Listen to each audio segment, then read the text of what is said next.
King Arthur Legend of the Sword is a 2017 Guy Ritchie film. If you go to the Rotten Tomatoes page, you will see that opinions of critics and audiences on it are very split. Audiences generally liked it with 76%, and critics really hated it with 28%, and some even calling it the worst film of 2017. However, after going to the theater, I started to wonder, is this movie that bad as to receive 28%?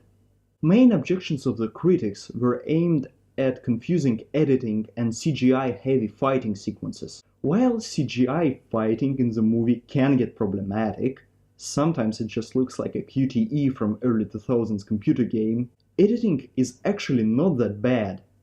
Editing is confusing mostly in the beginning of the film, and it gets better as the movie progresses. It is confusing, but it is not off-putting enough as to say that movie becomes impossible to watch and viewer gets totally lost. It is not even combined with, for example, shaky cam some modern action films abuse.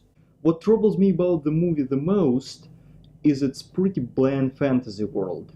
It looks like Lord of the Rings meets Game of Thrones. Even giant war elephants get involved at one point. The story is pretty much what you would expect. A king is killed by his vicious brother. However, at the last moment he manages to save his son, Arthur, by rafting him to the city.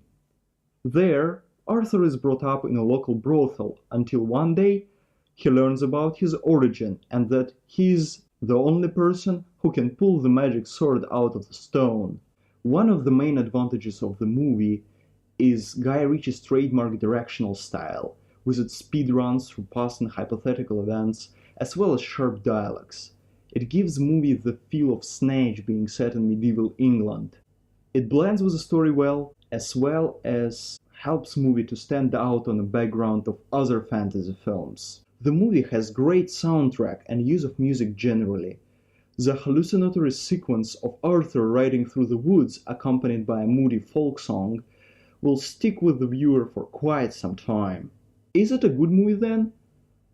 Not really, but it's certainly very enjoyable.